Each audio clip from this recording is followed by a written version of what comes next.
السلام عليكم ورحمة الله وبركاته.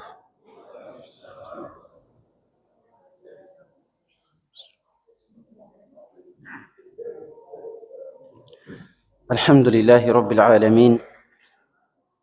الحمد لله الذي نحمده ونستعينه ونستغفره ونستهديه ونعوذ به من شرور أنفسنا وسيئات أعمالنا. من يهد الله فلا مضل له ومن يضلل فما له من هاد. وأشهد أن لا إله إلا الله وحده لا شريك له، وأشهد أن سيدنا وحبيبنا محمدا عبده ورسوله. اللهم صل وسلم عليه وعلى آله وأصحابه وأحبابه ومن تبعهم بإحسان إلى يوم الدين. أما بعد. Jemaah salat subuh yang dimuliakan oleh Allah Subhanahu wa taala. Alhamdulillah, pada kesempatan yang berbahagia ini, pada momen yang berkah ini, kita bersyukur kepada Allah Subhanahu wa taala yang telah mempertemukan kita semua dalam majlis yang mulia ini. Majlis yang insyaallah taala dipenuhi oleh keberkahan. Apalagi Rasulullah sallallahu alaihi wasallam dalam hadisnya bersabda, "Man salat subha fi jama'atin fahuwa fi dhimmatillah." Siapa yang salat subuh berjamaah, maka pada hari itu ia akan berada dalam lindungan Allah Subhanahu wa taala. Kalau ia meninggal, maka Allah Subhanahu wa taala akan melindunginya dari azab dan siksa. Alhamdulillah, saya turut berbahagia ya dengan majelis ini ya, dan saya mohon maaf sebelumnya ya, pengurus masjid ya menghubungi beberapa kali ya, baru kali ini saya mengiyakan, dan alhamdulillah ya, saya berbahagia bisa ya pertama kali untuk salat dan belajar bersama di masjid ini, walaupun rumah saya dekat di seberang ya, di Bumi Pratama di dalam ya. Baik. Jemaah sekalian yang dimuliakan oleh Allah Subhanahu wa taala, tadabbur Al-Qur'an kita pada kesempatan kali ini adalah tadabbur pada surah Al-Humazah. Tadabbur pada surah Al-Humazah. Yang punya HP bisa membuka ya, HP-nya ya, dan bisa, kalau ada aplikasi, bisa aplikasi ya, terjemahan Departemen Agama yang terbaru ya. Karena penerjemahan Al-Quran yang paling bagus dan paling tepat untuk saat sekarang adalah penerjemahan Al-Quran dalam aplikasi Kementerian Agama yang terbaru ya. Adapun penerjemahan yang lain kalau bisa tidak perlu dijadikan patokan ya, tidak perlu dijadikan patokan ya. Walaupun juga dalam terjemahan Kementerian Agama yang terbaru juga ya memiliki beberapa hal ya, juga ada kesalahan-kesalahan dari terkait dengan kaidah bahasa Indonesia ya, juga ada beberapa hal ya, kesalahan terhadap makna. Dan dalam surah Al-Humazah ini tentunya ada beberapa hal yang diperselisihkan oleh para ulama terkait dengan makna ayat ya. Jadi sulitnya menerjemah Al-Quran itu kalau ada ayat yang diperselisihkan maknanya ya. Apa kira-kira makna yang harus kita tampilkan dalam terjemah? Ini salah satu hal yang paling sulit dalam menerjemahkan. Misalnya ayat yang terakhir sebagai contoh dalam surah Al-Humazah, makna fi amadin mumaddadah. Ada yang menerjemahkan fi amadin mumaddadah ini bahwa orang yang disiksa dalam neraka itu ya, diikat di tiang, dipancang ya, diikat di pancangan tiang. Ada yang mengatakan bukan, makna fi amadin mumaddadah ini bahwa neraka itu ditutup dengan menggunakan palang pintu. Ya, ini ya, jadi para penerjemah kemudian bingung mau memunculkan makna yang mana di penerjemahan. Ya. Ya, karena sama-sama kuat ya. Ada yang kemudian melakukan satu hal, yaitu memunculkan satu terjemah di terjemahan ayat, lalu kemudian menggunakan catatan kaki. Di catatan kaki disebutkan makna kedua. Ya. Ini sebagai salah satu contoh sulitnya menerjemahkan Al-Quran. Ayat atau surah Al-Humazah disebutkan oleh Allah Subhanahu wa taala setelah surah Al-Asr. Setelah surah Al-Asr. Al-Asr atau dalam surah Al-Asr Allah Subhanahu wa taala menyebutkan bahwa seluruh manusia itu berada dalam kerugian. Seluruh manusia berada dalam kerugian kecuali orang-orang yang beriman dan seterusnya. Lalu kemudian pada surah Al-Humazah Allah Subhanahu wa taala memberikan contoh siapa orang yang merugi. Ya, jadi urutan surah Al-Qur'an itu atau ketersambungan urutan surah-surah Al-Qur'an itu memiliki makna dan kesesuaian tersendiri. Ya, kenapa setelah Al-Fatihah ada surah Al-Baqarah? Lalu setelah surah Al-Baqarah Allah tidak meletakkan surah An-Nas atau surah Al-Asr, tapi setelah surah Al-Baqarah Allah meletakkan surah Ali Imran. Itu semua ada makna, itu semua ada makna dan alasan-alasannya tersendiri. Tentunya dari Allah Subhanahu wa taala dan dari Rasulullah sallallahu alaihi wasallam. Dan ini memiliki ilmu tersendiri dalam bagi pakar ahli tafsir ini dinamakan ilmu al-munasabat. Ilmu al-munasabat itu adalah ilmu kenapa, untuk mengetahui kenapa surah ini diletakkan oleh Allah setelah surah ini. Kenapa surah ini diletakkan oleh Allah sebelum surah ini? Atau kenapa ayat ini dimunculkan di surah ini? Kenapa kisah Musa diletakkan setelah kisah ini? Itu semua dipelajari dalam ilmu Al-Quran. Itu semua dipelajari dalam ilmu Al-Quran dan merupakan salah satu bagian dari ilmu Al-Quran. Dan ini dipelajari insyaallah akan dipelajari di Istiba Makassar. Ya, kami meletakkan kurikulumnya. Ya, kurikulumnya sampai sekarang, ya ketika sebelum masuk semester baru itu baru rampung. Ya, baru kami rampungkan. Dan saya ya ketua panitia penetapan kurikulumnya dengan beberapa teman. Alhamdulillah kami rampungkan dalam beberapa dalam banyak ya belasan duduk untuk meletakkan kurikulum, dan salah satu ya mata kuliahnya adalah ilmu munasabat. Ya, mengetahui kenapa ayat ini diletakkan sebelum ayat ini dan setelah ayat ini, kenapa surah ini, itu semua dalam Al-Qur'an ya dijelaskan oleh para ulama kita. Ya, itu sampai detailnya ya ilmu yang terkait dengan Al-Qur'an. Kemudian dalam surah Al-Humazah Allah Subhanahu wa taala menyebutkan contoh orang-orang yang merugi. Ya. Allah berfirman setelah bismillahirrahmanirrahim, wailul likulli humazatil lumazah. Ya, kalau terjemahannya celakalah setiap orang yang sering mengumpat dan sering mencela. Ya. Wailun, apa itu makna wail? Wail ini dalam pernyataan para ulama ahli tafsir memiliki dua makna. Yang pertama, wail itu adalah ancaman siksa dan azab. Kalau diterjemahkan celakalah. Ya. Atau terancamlah. Ya. Dan makna inilah yang dimunculkan dalam terjemahan-terjemahan Al-Quran.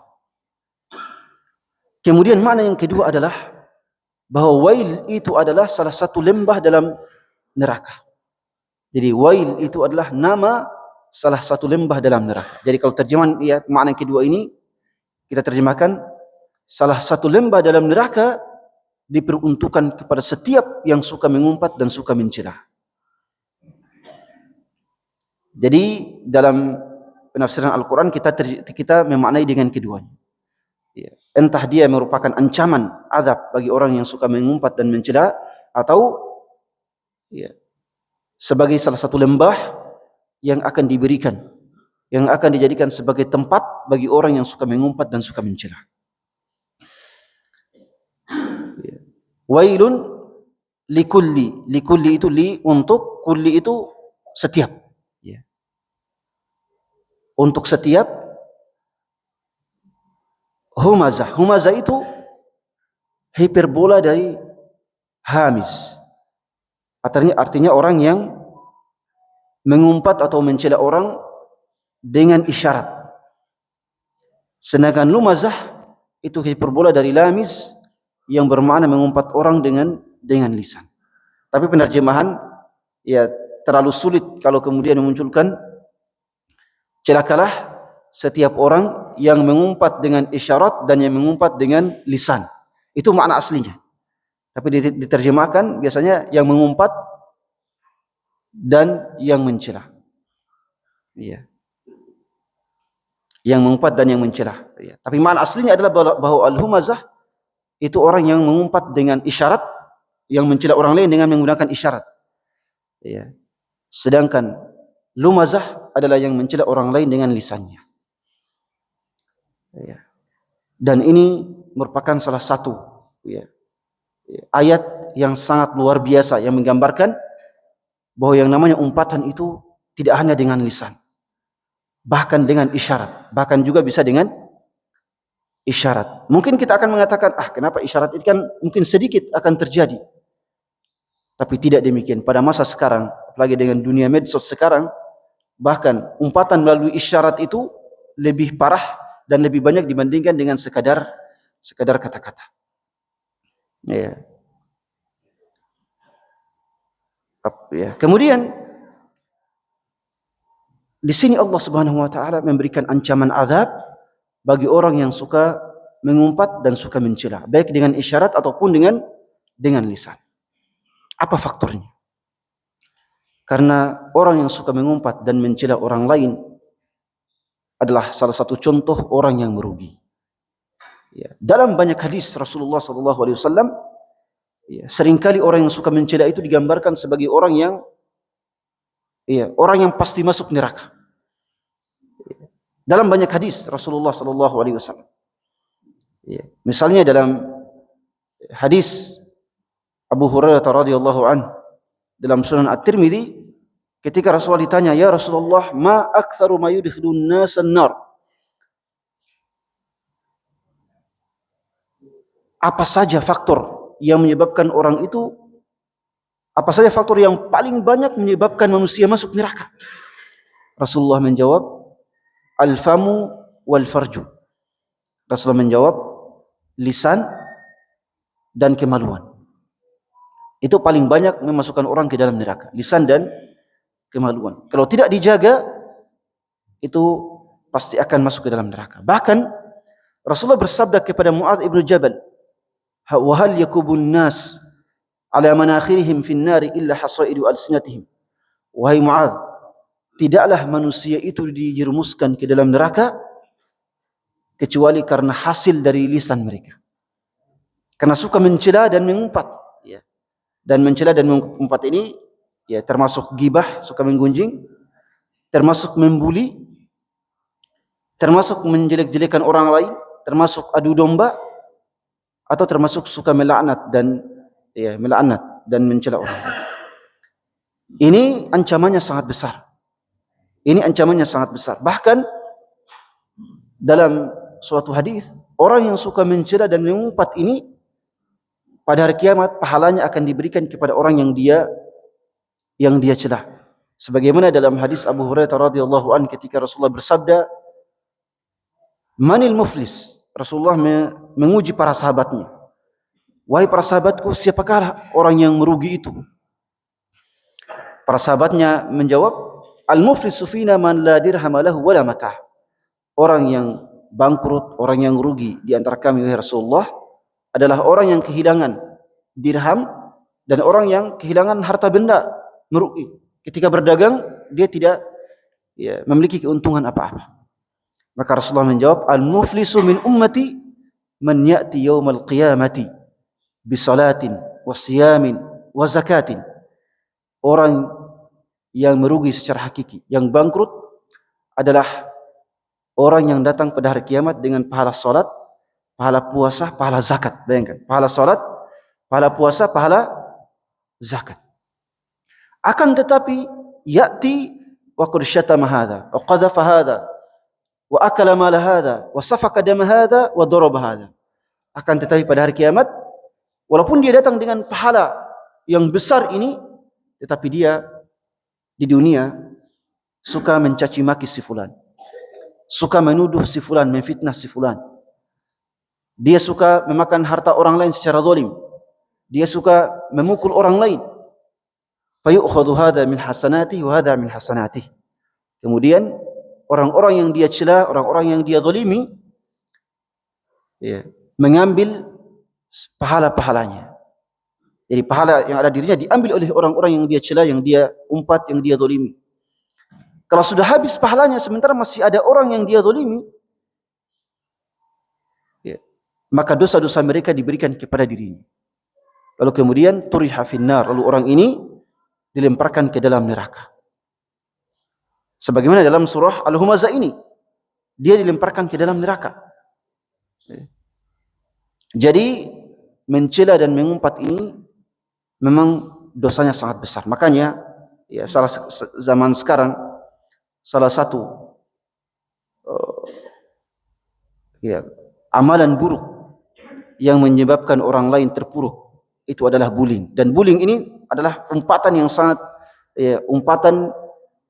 yang sangat berbahaya. Menyebabkan orang lain, sekarang ini menyebabkan orang lain banyak bunuh diri, menyebabkan orang lain hancur hidupnya, menyebabkan peperangan, tawuran dan sebagainya gara-gara umpatan dan celaan ini. Oleh sebab itu Allah Subhanahu wa taala dan Rasulnya menutup pintu ini dengan menyebutkan banyak ancaman kepada orang-orang yang suka membuli dan mengumpat orang lain tanpa hak. Bahkan kalau ada orang yang suka membuli, mencela, walaupun dia hafiz Al-Quran, dia pada hari kiamat tidak akan bisa memberikan syafaat kepada kedua orang tuanya. Jadi kalau ada hafiz Al-Quran tapi dia suka mengumpat, suka mencela orang lain, walaupun dia hafiz, pada hari kiamat kelak dia tidak bisa memberikan syafaat kepada orang lain. Sebagaimana disebutkan oleh Rasulullah dalam hadis Abu Darda dalam Sahih Muslim, Rasulullah sallallahu alaihi wasallam bersabda, "Innal la'anin la yakununa syufa'a yaumal qiyamah."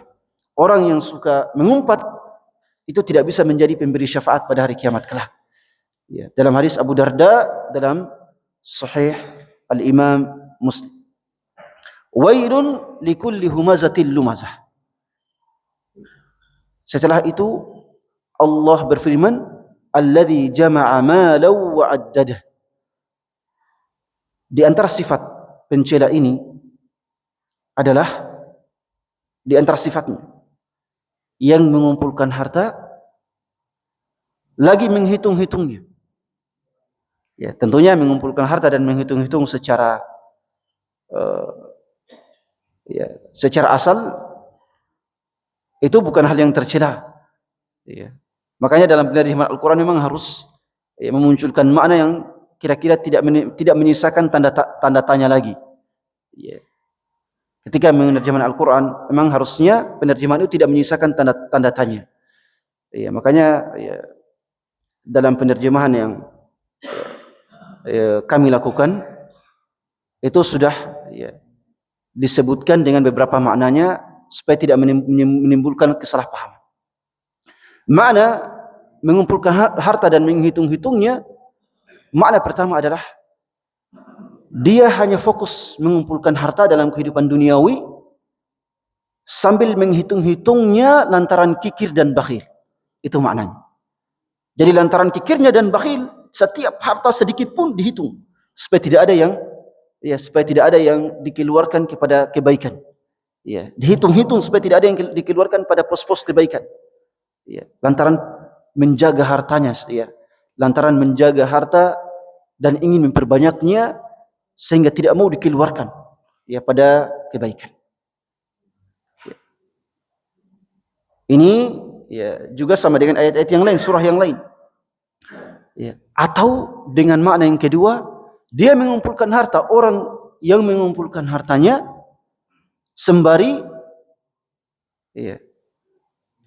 orang yang mengumpulkan hartanya sembari menceritakannya kepada orang lain dengan sombong. Jama'a malahu wa 'addada itu makna keduanya adalah mengumpulkan hartanya lalu kemudian menceritakannya kepada orang lain dengan kesombongan. Menghitung-hitungnya artinya menghitung-hitungnya di hadapan orang lain dalam keadaan riya dan sombong. Ini juga orang kedua yang diancam oleh Allah untuk mendapatkan siksa.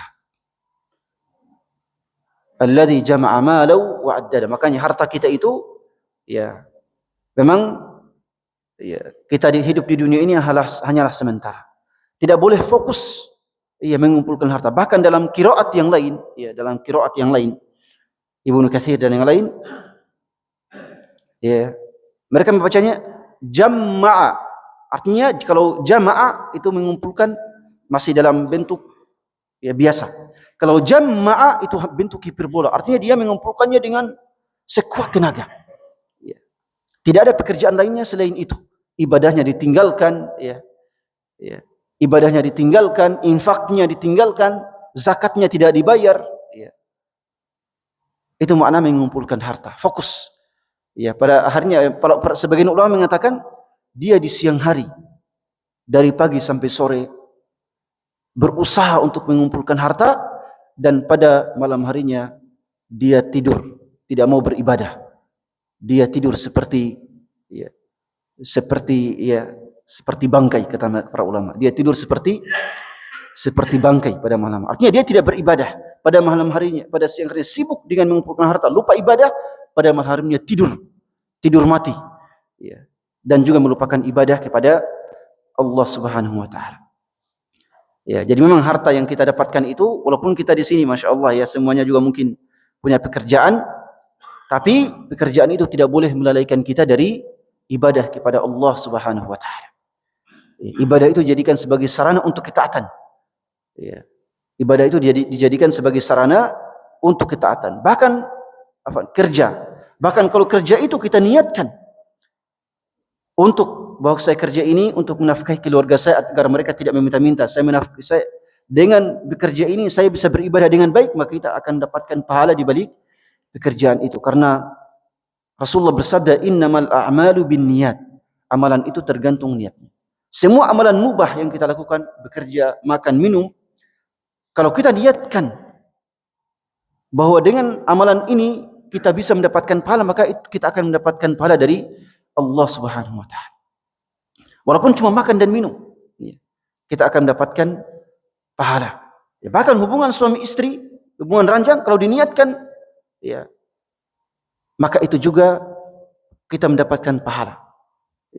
Makanya para sahabat radhiyallahu anhum bertanya, wa fi budhi ahadina sadaqah ya Rasulullah, wahai Rasulullah, apakah sekedar berhubungan suami istri itu kita bisa mendapatkan pahala, wahai Rasulullah? Para sahabat bertanya. Maka Rasulullah menjawab, bagaimana pendapat kalian kalau dia melakukan hubungan di luar hubungan suami istri? Apakah dia berdosa? Maka mereka menjawab, iya pasti berdosa. Maka Rasulullah mengatakan, maka demikian pula kalau dia melakukan hubungan suami istri dengan jalan yang halal, dengan istrinya sendiri. Apakah maka dia akan berpahala? Tentunya kalau diniatkan bahwa itu dengan tujuannya agar bisa memiliki anak yang soleh, agar bisa beribadah dengan baik, agar terjauhkan dari yang maksiat dan sebagainya. Itu bisa mendapatkan pahala di sisi Allah Subhanahu wa taala. Kemudian ayat yang ketiga, yahsabu anna malahu akhladah. Orang yang suka menghitung-hitung harta, menceritakan hartanya secara sombong kepada orang lain, yang menghitung-hitungnya kikir, tidak mau memberikannya kepada orang lain, tidak mau berinfak. Orang yang kikir itu pada hari kiamat disebutkan oleh Allah dalam surah An-Nisa, sayutawwaquna ma bakhilu bihi yaumal qiyamah. Harta yang mereka kikirkan itu akan dililitkan di leher mereka pada hari kiamat. Akan dijadikan sebagai faktor siksa. Orang-orang yang seperti ini yahsabu anna malahu akhlada, mengira bahwa hartanya itu akan mengekalkan dirinya. Artinya mengekalkan apa? Akan mengekalkan dirinya dalam kebahagiaan. Bahwa hartanya itu di dunia ini akan membahagiakan dirinya, dan hartanya itu akan menyelamatkannya di hari kiamat. Ini anggapan orang-orang yang cinta harta. Tentunya cinta harta itu tidak terlarang. Cinta harta itu tidak terlarang. Dalam Al-Quran pun Allah menyebutkan bahwa sifat tabiat manusia itu Ya, cinta harta. Disebutkan oleh Allah dalam surah Al-Fajr. Tuhibbuna al-mala hubban jamma, kata Allah. Kalian mencintai harta dengan kecintaan yang besar. Jadi cinta harta itu tabiat manusia. Yang tercela adalah kalau mencintai harta dan menjadikannya sebagai faktor kemaksiatan kepada Allah. Itu yang tercela. Harta dijadikan sebagai sarana untuk bermaksiat kepada Allah Subhanahu wa taala. Ya. Maka kalau kita menjadikan gaji dan gaji kita diarahkan ke pos kemaksiatan, itulah yang tercela. Dan itu akan menjadi sebab siksa. Orang ini yang diancam oleh Allah dengan siksa ini adalah diantaranya orang yang menganggap hartanya itu akan menjadi faktor keselamatannya dunia dan akhirat. Ya. Makanya sebagian orang kalau meninggal dikuburkan dengan hartanya, menganggap bahwa hartanya itu akan menjadi penyebab ya, keselamatannya di akhirat. Padahal tidak demikian. Yahsabu anna malahu akhladah. Kata Allah apa? Kalla. Kalla ini artinya apa? Kalau dari penerjemahan yang ada sekali-kali tidak. Tapi penerjemahan yang supaya paham sekali-kali tidak itu apa? Sekali-kali tidak seperti yang dia sangka. Itu kalau dalam Al-Quran mendapati makna kalla, kalla itu artinya tidak, ya, sekali-kali tidak seperti yang dia perkirakan, ya, atau sekali-kali tidak seperti yang dia sangka, atau sekali-kali tidak seperti yang dia yakini. Itu makna kalla. Ya. Tidak seperti yang dia sangka. Kalla, kata Allah. La yumbadanna fil hutamah. Dia pasti akan dilemparkan ke dalam al-hutamah. Jadi para orang yang suka mengumpat dan mencela, orang yang suka mengumpulkan harta lalu kikir dan suka menyombongkan hartanya, orang-orang yang seperti ini kata Allah akan dilemparkan ke neraka al-hutamah. La yumbadan, la itu akan sungguh, yumbadan itu dilempar, ya. Tapi dilemparnya dengan cara yang terbalik. Yumbadan itu dilempar dengan cara yang terbalik. Jadi semua orang yang masuk neraka itu tidak dimasukkan, ya, dibuka pintu neraka silakan masuk. Tidak. Orang yang masuk ke dalam neraka itu dilempar, ya. Ya, dilempar, ya, dari atas ke dalam. Ya. Tidak kemudian ya dibuka pintu neraka silakan, ya, masuk. Tidak. Ya, digiring lalu dilemparkan ke dalam neraka. Ini makna la yumbadan itu dilemparkan secara terbalik. Ya, la yumbadanna fil hutamah, dalam neraka al-hutamah. Apa itu al-hutamah? Al-hutamah itu adalah salah satu kerak dari kerak neraka. Karena neraka itu memiliki 7 kerak.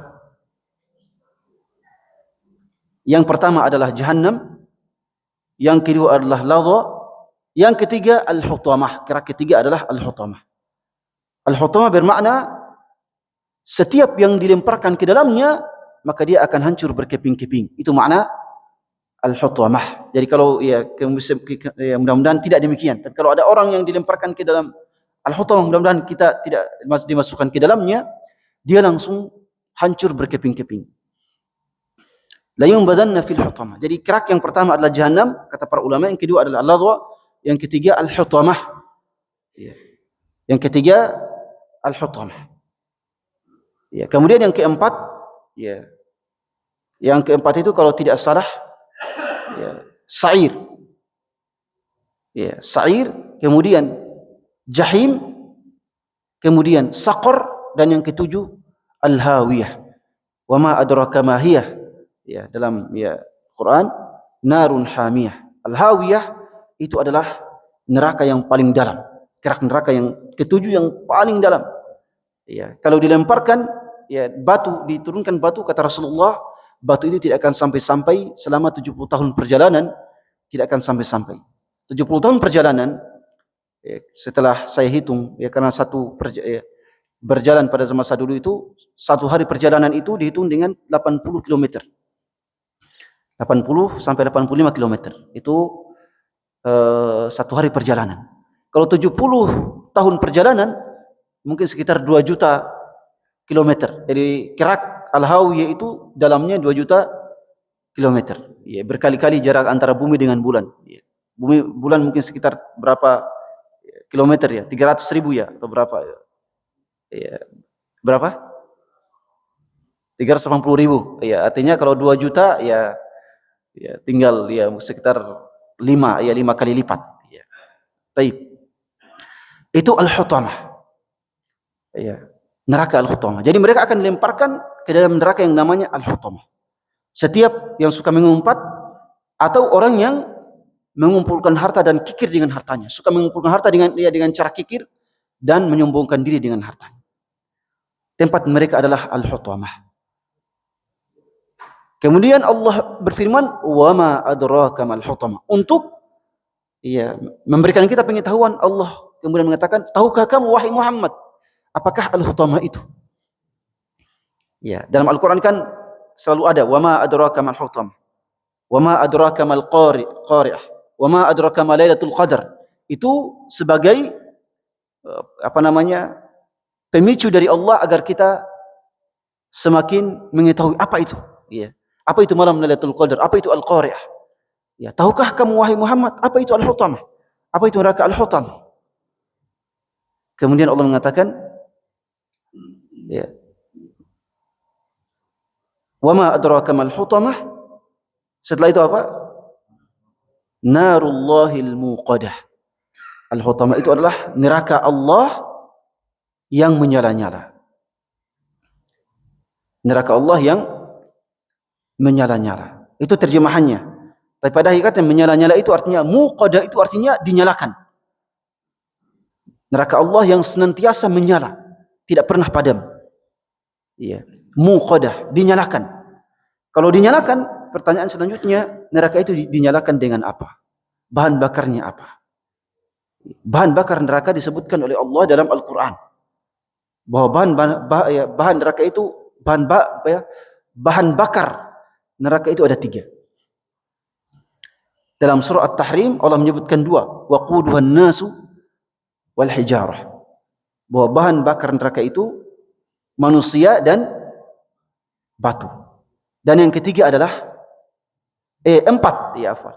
Yang ketiga adalah para syaitan, dan yang keempat adalah patung-patung yang disembah oleh orang-orang musyrik. Ya. Tapi yang menarik dari penafsiran para ulama, bahwa batu yang menjadi bahan bakar neraka itu bukan batu biasa. Tentunya banyak batu yang bisa dibakar. Ya. Di kampung saya itu di Buton Tengah ada tambang batu gamping. Ya, batu gamping kan bisa dibakar, bisa menjadi pembakar batu bara dan lain-lain, nikel dan lain, batu gamping. Ya, batu gamping. Walaupun sekarang teman-teman tidak lagi mau mendemo besar-besaran karena perusahaan menjalankan tambang tanpa SOP yang jelas. Ya, yaitu kebanyakan tambang kayaknya seperti itu. Ya, apalagi di Sultra. Ya, banyak SOP dari pemerintah yang tidak dijalankan dengan baik. Ya. Batu yang menjadi kerak neraka adalah, para ulama mengatakan, hijaratul kibrit. Kibrit itu belerang. Kibrit itu kalau di bahasa Indonesia kan belerang. Dan memang batu belerang ini pertama mudah terbakar, kemudian mudah meledak, sekaligus beracun. Ya. Karena mengandung SO2 kalau nggak salah, ya, sulfur dioksida atau yang seperti itu. Mengandung SO2. Itu baru di dunia. Di dunia belerang itu cepat terbakar, cepat meledak dan beracun. Itu masih belerang yang ada di dunia. Ya. Kalau belerang yang ada di neraka itu mungkin beratusan kali lipat, ya, ratusan kali lipat, ya, kecepatan terbakarnya, kemudian racunnya, ya, dan juga ledakannya. Ya. Jadi bahan bakar neraka adalah manusia, lalu kemudian belerang, batu belerang, lalu kemudian syaitan dan patung-patung. Wa ma adraka ma al-hutamah narullahi al-muqadah. Allati tattali'u 'ala al-af'idah. Neraka ini yang sampai membakar hati. Ya, pembakarannya sampai membakar hati. Ya. Kenapa Allah mengatakan sampai membakar hati? Atau membakar hati itu artinya membakar jantung, ya afwan. Jantung. Kenapa Allah membakar jantung? Karena orang yang terbakar pasti semuanya terbakar. Tapi kenapa Allah sampai menyebutkan jantung? Ya. Kenapa Allah sampai menyebutkan jantung di sini? Ya, sebagian ulama mengatakan, ya, di antara sebabnya adalah karena jantung yang merupakan tempat hati kita inilah yang menyebabkan seorang manusia itu suka mengumpat, suka mencela, dan suka menyombongkan harta dan kikir. Karena kerusakan hati, sehingga di sini Allah menyebutkan jantung yang menjadi tempat hati. Ya, sebagaimana otak kita yang menjadi tempat akal pikiran. Ya, maka jantung kita adalah tempatnya hati. Istilahnya ruhnya otak kita adalah akal pikiran kita, dan rohnya jantung kita adalah hati kita. Itulah yang dibakar. Sebagian ulama juga mengatakan di sini Allah menyebutkan hati karena, ya, artinya dia dibakar sampai ke dalam, ya, organ terdalamnya. Walaupun organ terdalamnya terbakar, tapi dia tidak meninggal. Allah tidak matikan. Jadi terbakar hangus seluruh tubuhnya dalam keadaan dia masih hidup. Ya, kalau hangus mati selesai perkara. Ya. Tapi, ya, dia tersiksa, hangus tapi masih hidup. Ya. Dia kemudian memohon kepada Allah, matikan saja saya, jadikan saya tanah. Ya laitani kuntu turaba, dalam surah An-Naba. Ya Allah, ya, saya jadi tanah saja, tidak usah lagi dihidupkan. Ya, karena lantaran hebatnya siksaan itu. Ya, kalau orang kesakitan dan parah sakitnya, orang, ya, kemudian, ya, meyakini ingin agar dia mati saja. Ya, kalau ada orang kesakitan dan sakitnya itu parah, dia ingin mati saja. Ya, tidak usah lagi hidup. Ya. Ya, apalagi orang yang disiksa dalam neraka. Ya, jadi terbakar seluruh tubuhnya. Dan orang yang seperti ini ketika hangus tubuhnya, Allah ganti kulitnya dengan kulit yang baru. Allah ganti organnya dengan organ yang baru. Disebutkan oleh Allah dalam surah An-Nisa, kullama nadijat juluduhum baddalnahum juludan ghairaha liyadhuqul adzab. Setiap kali kulit mereka terbakar dalam neraka, maka kami akan ganti kulit dan organ tubuh mereka dengan yang baru, agar mereka merasakan azab. Ya. Ya, itu dalam neraka. Ya. Allati tattali'u 'alal afidah. Innaha 'alaihim mu'sadah. Ini ayat innaha 'alaihim mu'sadah ini ayat yang kalau banyak para ulama yang ketika membacanya itu, ya, banyak yang kemudian menangis dan mengeluarkan air mata. Apa makna innaha 'alaihim mu'sadah? Sesungguhnya neraka itu kemudian ditutup di atas mereka, ya, ditutup. Jadi kalau sudah masuk ke dalam neraka itu ditutup. Seperti oven, ya, seperti oven yang ketika membakar roti atau lain ditutup, ya. Seperti oven raksasa. Itulah neraka. Para ulama ketika membaca ayat ini, ya, banyak yang mengeluarkan air mata, menangis, takut kepada Allah, karena ketika ditutup artinya, ya, tidak keluar kecuali, ya, dalam waktu yang sangat lama. Kalau seorang muslim tidak keluar kecuali dalam waktu yang lama. Tapi kalau orang kafir selama-lamanya berada di situ. Ya. Jadi neraka itu ketika dilemparkan semuanya ke dalam neraka ditutup. Ya, kira-kira bagaimana ditutupnya itu neraka, ya. Jadi ya, sudah, ya, panas, sudah banyak api, ditutup pula, tambah panas apinya. Ya. Ya, semoga Allah Subhanahu wa taala melindungi kita dari neraka. Ya, jadi innaha 'alaihim mu'sadah itu artinya sesungguhnya ia neraka ditutup, ya, ditutup rapat untuk mereka. Fi amadin mumaddadah. Ya, fi amadin mumaddadah ini maknanya ada dua. Pertama, mereka ditutup dalam keadaan tubuh mereka dipancang pada tiang-tiang. Jadi siksaan mereka dipancang pada tiang-tiang, ya, seperti orang yang disalib. Lalu kemudian di bawahnya ada api. Ya, itu makna yang pertama. Makna kedua, fi amadin mumaddadah ini artinya yang dipancang itu bukan tiang-tiang itu, bukan digunakan untuk menyiksa orang yang ada dalam neraka, bukan. Tapi tiang-tiang itu digunakan untuk menjadi palang pintu neraka.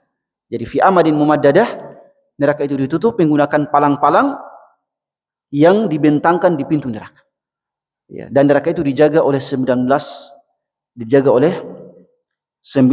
malaikat, dan ketua mereka adalah malaikat Malik. Yang disebutkan oleh Allah dalam surah Az-Zukhruf.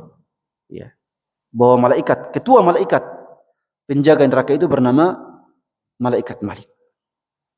Kalau sudah ditutup, neraka itu sudah ditutup dengan palang pintu yang sangat besar, maka penduduk neraka meminta kepada Allah dengan 5 permintaan. Permintaan pertama adalah, atau meminta kepada Allah dengan 5 lobi. Ya. Dengan 5 lobi. Ya. Jadi ketika masuk, neraka itu ditutup, mereka menggunakan 5 lobi agar dibebaskan dari siksa. Lobi pertama adalah agar mereka dikembalikan oleh Allah ke dunia dan agar mereka beramal saleh. Ya. Mereka ini disebutkan oleh Allah dalam surah Al-Mu'minun ayat 108 dan 109. Ayat 108 dan 109. Qalu akhrijna minha fa in udna fa inna zalimun. Wahai Allah, keluarkanlah kami dari neraka, kembalikan kami ke dunia agar kami beramal saleh. Kalau kami ketika di dunia kembali bermaksiat, maka kami memang pantas disiksa sebagai orang-orang yang zalim. Iya. Kalau kami bermaksiat kembali, kami pantas disiksa. Tapi kembalikan kami dulu di dunia, wahai Allah. Maka Allah mengatakan, qala khsa'u fiha wa la tukallim. Kata Allah, diamlah kalian. Diamlah kalian, tidak usah banyak bicara. Ya. Ya, karena kalian memang walaupun dikembalikan ke dunia, kalian pasti akan kembali bermaksiat. Itu lobi pertama. Lobi pertama tidak berhasil. Lobi pertama kepada Allah tidak berhasil. Mereka berpikir lagi, lantaran kerasnya siksa, mereka berpikir lagi, kalau begitu kita melobi kepada siapa? Kalau begitu kita melobi kepada pemimpinnya malaikat penjaga neraka, pada malaikat Malik. Mereka mendatangi malaikat Malik, memanggil malaikat Malik. Jadi disebutkan oleh Allah dalam surah Az-Zukhruf ayat 77. Wa nadaw ya Malik liyaqdi alaina rabbuk. Qala innakum makithun. Wahai malaikat Malik, kami ini tidak bisa keluar dari neraka. Maka wahai malaikat Malik, lobikan kepada Allah agar kami ini dimatikan saja. Ya, tidak usah disiksa, mati, dihidupkan lagi, ya. Seterusnya, kami dimatikan saja. Jadikan saja kami ini sebagai tanah atau sebagai batu, mati saja, tidak merasakan apa-apa. Ya, matikan saja kami tidak lagi menahan siksa. Apa yang dijawab ya malaikat Malik? Malaikat Malik menjawab, qala innakum makithun. Ya, kata malaikat Malik, ya, saya tidak bisa melobikan kalian. Kalian akan tetap dalam neraka. Ya. Kalian akan tetap dalam neraka, disiksa mati, hidup lagi, disiksa mati, hidup lagi. Ya. Ya. Kepada Allah tidak mempan lobinya. Kepada malaikat Malik tidak mempan lobinya. Akhirnya mereka melobi para penjaga neraka yang 19. Jadi semua penjaga neraka yang 19 didatangi. Disebutkan oleh Allah dalam surah Ghafir ayat 49 sampai 50. Mereka melobi penjaga neraka. Apa lobinya? Lobi pada penjaga neraka ini adalah lobi untuk meminta liburan dari siksa. Ya. Meminta liburan dari siksa. Mereka mengatakan, وَقَالَ الَّذِينَ فِي النَّارِ لِخَزَنَةِ جَهَنَّمْ ud'u rabbakum yukhaffif 'anna yawman minal 'adzab. Orang-orang yang ada dalam neraka mendatangi para penjaga neraka, malaikat penjaga neraka, dan mengatakan, wahai malaikat penjaga neraka, mintalah dari Tuhan kalian. Jangan ya, insyaallah lobi kalian pasti akan diterima. Mintalah agar dia yukhaffif 'anna yawman minal 'adzab. Agar dia memberikan kami liburan adab 1 hari. Liburan adab satu hari saja, atau dia ringankan adab kami 1 hari. Ya. Maka para malaikat mengatakan, ya, qalu alam taku ta'tikum rusulukum bil bayinat. Wahai orang-orang yang ada dalam neraka, bukankah di dunia para rasul, para dai, para ustaz, para ulama telah memberikan kalian ajaran-ajaran agama, nasihat-nasihat, menjelaskan kalian ini jalan kebenaran, ini jalan keburukan. Tapi kenapa kalian malah memilih jalan keburukan? Kalian sudah tahu dari para ulama, dari para nabi, dari para dai tentang jalan kebenaran dan keburukan. Tapi kenapa memilih jalan keburukan dan kemaksiatan, kekufuran? Ya, mereka mengatakan, bala, qalu bala. Ya, tentu kami di dunia mendengarkan ceramah mereka, mendengarkan petunjuk mereka, ini jalan kebenaran, ini jalan keburukan. Ya. Kemudian para malaikat mengatakan, qalu fadu. Kalau begitu, ya, tidak usah kalian melobi kepada kami. Kalau mau melobi, lobi saja langsung kepada Allah. Kami tidak bisa berbuat apa-apa, kata para malaikat. Ya. Kami tidak bisa berbuat apa-apa. Kenapa? Karena kesalahan itu kesalahan kalian sendiri. Ya, kesalahan kalian sendiri. Kalian sudah ditunjukkan ini jalan kebenaran, ini jalan keburukan, tapi kalian malah memilih jalan keburukan dan kemaksiatan. Maka kata para malaikat, itu salah kalian sendiri dan kami tidak bisa melakukan apa-apa. Ya.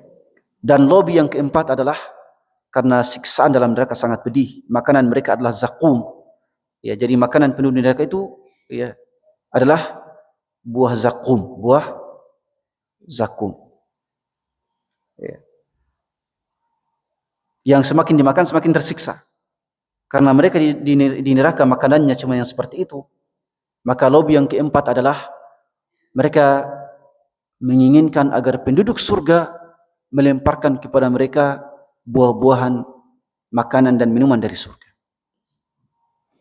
Ya. Kan neraka itu tertutup, tapi kadangkala dibuka, kadangkala Allah buka pada waktu-waktu tertentu. Ketika pintu neraka terbuka, mereka melobi penduduk surga. Disebutkan oleh Allah dalam surah Al-A'raf ayat 50.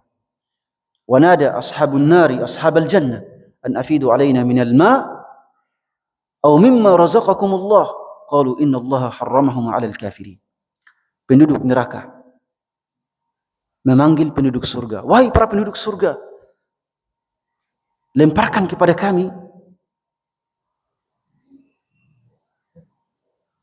minuman dari surga atau makanan yang Allah berikan kepada kalian di surga, lemparkan kepada kami agar kami bisa makan yang enak di dalam neraka.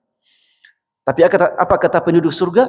Innallaha harramahum 'alal kafirin. Sesungguhnya Allah telah mengharamkan minuman dan makanan surga bagi para penduduk neraka. Jadi itulah neraka.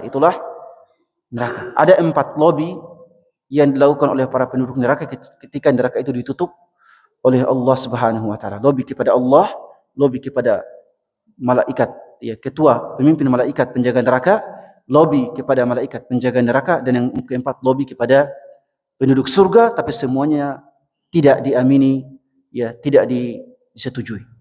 Ya. Dan neraka itu kata Allah, innaha alaihim mu'sadah fi amadim mumaddadah. Sesungguhnya neraka itu ketika semuanya masuk langsung ditutup seperti oven raksasa, ditutup dengan palang pintu yang membentang, ya, dengan palang pintu yang membentang. Barakallahu fiikum wa jazakumullahu khairan. Ini ya tadabbur dan juga makna penjelasan dari surah yang sering kita baca, ya, surah Al-Humazah, wailul likulli humazatil lumazah alladzi jama'a malahu wa 'addadah yahsabu anna malahu akhladah kalla la yunbadanna fil hutamah wama adraka mal hutamah narullahil muqadah allati tattali'u 'alal afidah innaha 'alaihim mu'sadah fi 'amadin mumaddadah.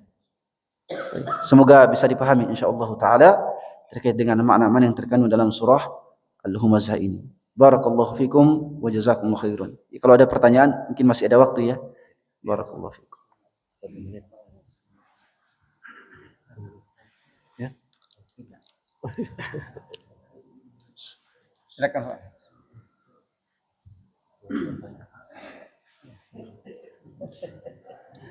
Dahsyat kayak ini.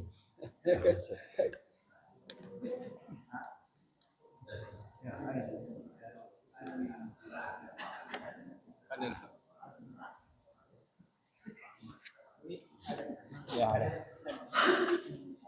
Oh, ada rock. Satu.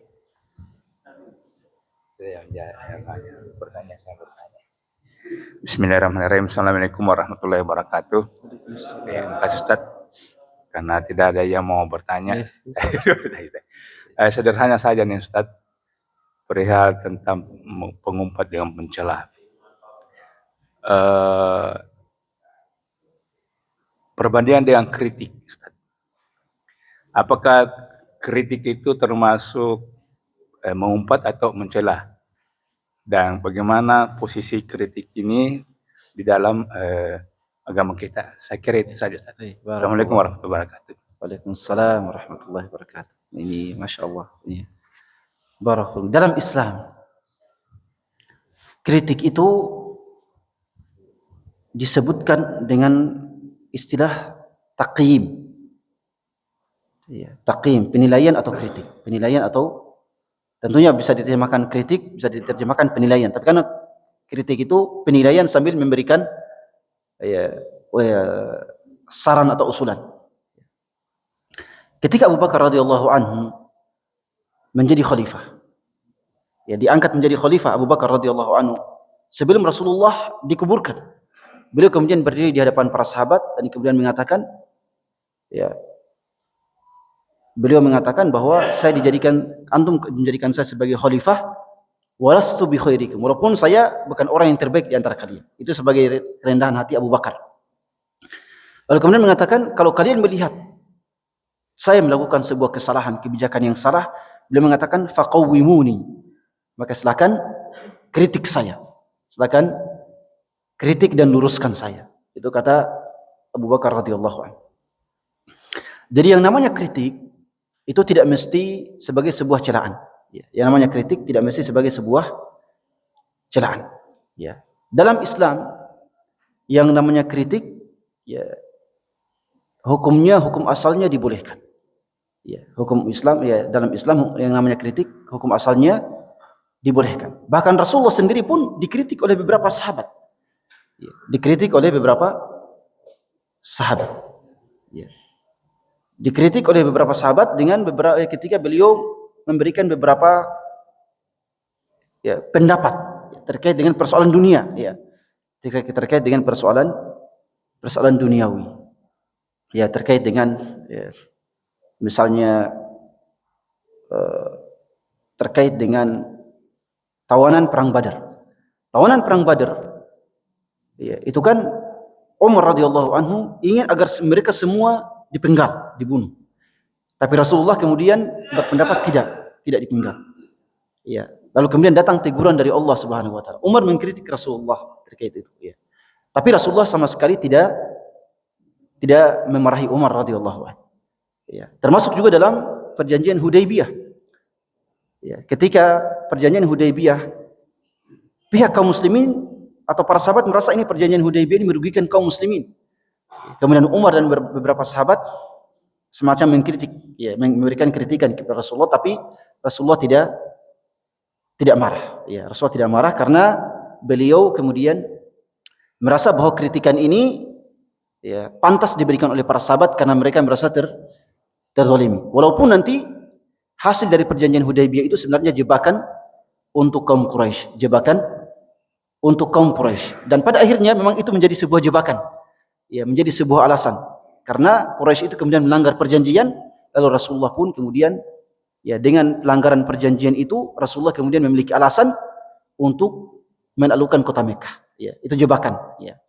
Namanya perang kan tipuan, namanya perang itu tipuan. Jadi kritik dalam Islam adalah hal yang tidak bisa disamakan dengan celaan. Kritik tidak bisa disamakan dengan celaan. Celaan itu adalah menggunakan kata-kata umpatan. Kata-kata celaan, tapi celaan yang tidak beralasan. Celaan yang tidak beralasan.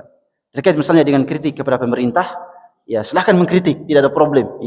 Karena Abu Bakar saja mengatakan, orang manusia yang paling utama setelah Nabi dan Rasul mengatakan, kalau saya bersalah, kritik saya. Silahkan, tapi tidak boleh mengkritik sambil menjelek-jelekan. Itu tidak boleh. Tidak boleh mengkritik sambil menjelek-jelekan. Kalau sudah menjelek-jelekan itu sudah masuk dalam kategori celaan, dan itu sudah masuk dalam larangan Rasulullah SAW. Bahkan kalau seandainya ada orang yang memang pantas untuk dicela, maka dia dicela sekedarnya saja. Ada orang yang suka bermaksiat, silakan cela dengan sekadarnya saja, dengan sekedarnya saja, tidak boleh berlebih-lebihan. Kalau berlebih-lebihan, lebih dari porsinya, maka itu juga bisa dikategorikan sebagai celaan yang negatif. Ya. Jadi orang yang bermaksiat ya dicela dengan sekadarnya, tidak boleh berlebih-lebihan, sesuai dengan kadar kemaksiatannya. Ya. Misalnya ada orang yang misalnya apa ya, maksiat misalnya. Ya, orang yang meminum khamr. Ya, kita cela ini maksiat, kamu ini melakukan sebuah keburukan. Kamu ini orang buruk, tapi tidak boleh dicela seakan-akan dia adalah seorang pembunuh, ya. Tidak seakan-akan dia adalah pembunuh, tidak boleh. Ya, dia dicela berdasarkan apa? Kemaksiatannya. Baik. Barakallahu fikum, jazakumullah khair. Iya, terakhir mungkin dari saya, Ustaz. Iya, Ustaz. Iya, saya pernah mendengar tentang hadis mengenai jumlah orang yang masuk neraka, perbandingannya di antara seluruh manusia. Bisa dijelaskan mengenai hal itu, Ustaz? Baik, Jadi, iya. iya. Dalam hadis Sahih Al-Bukhari dan Muslim, Rasulullah SAW pernah menyebutkan bahwa bandingan yang masuk neraka dengan bandingan yang masuk surga adalah 70.000 banding 1. Jadi 70.000 ya masuk neraka, dari 70.000 yang masuk neraka, yang masuk surga 1. Jadi 1 banding 70.000. 1 banding 70.000. Ya, ini artinya orang yang masuk neraka itu sangatlah banyak. Orang yang masuk neraka sangatlah banyak. Ya, tapi kemudian para sahabat radhiyallahu anhum ya kemudian kebingungan di situ. Kalau begitu kami ini khawatir tidak masuk surga. Iya.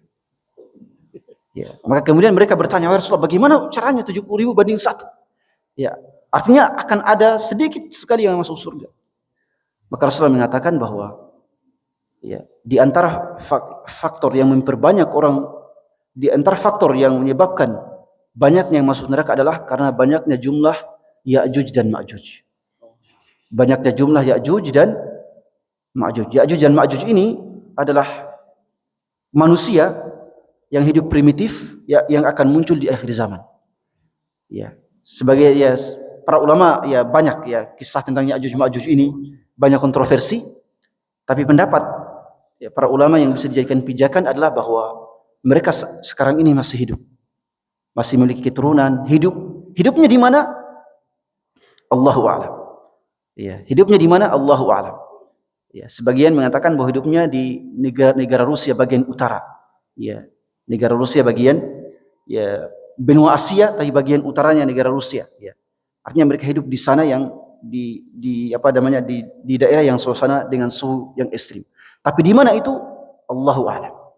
Ya, para ulama banyak ya yang kemudian melacak mereka, tapi ya tidak ada hasilnya.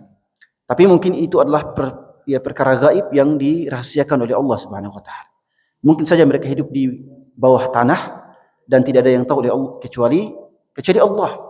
Ya, bahkan sekarang ya para ulama, para ilmuwan mengatakan bahwa ya manusia ini, kalau para ilmuwan itu lebih mengetahui semua benda dan kehidupan di atas langit, di atas kita dibandingkan daripada di bawah bumi. Ya. Jadi hal-hal yang ada di bawah bumi itu masih banyak yang lebih banyak yang kita ketahui di angkasa daripada di bawah bumi. Ya. Di bawah bumi ini banyak hal yang kita tidak ketahui. Mungkin saja Ya'juj dan Ma'juj Allah sembunyikan kehidupan mereka dalam lapisan bumi yang keberapa. Nanti di akhir zaman Allah akan munculkan mereka dengan jumlah yang sangat banyak, yang sangat banyak. Lantaran banyaknya, kalau mereka melewati sebuah danau dan minum dari air danau itu, habis air danaunya.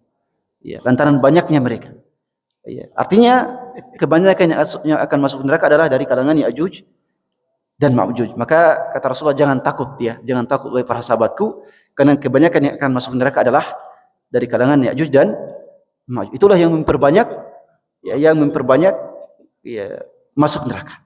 Ya, jadi 70.000 dibanding 1. Ya, jadi jangan takut kemudian seperti ya, tidak, insyaallah selama kita masih muslim, menjaga kewajiban-kewajiban kita dan menjauhi maksiat, insyaallah masuk surga. Ya, selama masih muslim, menjaga kewajiban dan menjauhi maksiat, insyaallah masuk surga. Ya. Adapun kalau menambahnya dengan amalan-amalan yang sunnah, maka itu artinya masuk surganya dengan derajat yang paling tinggi. Ya. Ya, barakallahu fikum wa jazakumullahu khairan. Ya, semoga kajian singkat kita pada kesempatan ini bermanfaat. Allahumma inna nas'aluka ilman nafi'an wa amalan mutaqabbala wa rizqan thayyiba. Allahumma ighfir lana wa liwalidina. Allahumma ighfir lana wa liwalidina warhamhum kama rabbawna shighara. Allahumma hab lana min azwajina wa dhurriyyatina qurrata a'yun waj'alna lil muttaqina imama. Allahumma inna nas'aluka al-jannata wa ma qarraba ilayha min qawlin wa 'amal wa na'udzu bika minan nari wa ma qarraba ilayha min qawlin wa 'amal ya arhamar rahimin. Allahumma jalil jannata hiya darana wa qararana wa Allahumma ab'idna 'anil nari اللهم أبعدنا عن النار يا رب العالمين. اللهم لا تزغ قلوبنا بعد إذ هديتنا وهب لنا من لدنك رحمة إنك أنت الوهاب. ربنا آتنا في الدنيا حسنة وفي الآخرة حسنة وقنا عذاب النار. سبحان ربك رب العزة عما يصفون والسلام على المرسلين والحمد لله رب العالمين. وصلى اللهم وسلم على سيدنا ونبينا محمد وعلى آله وصحبه أجمعين. والسلام عليكم ورحمة الله وبركاته.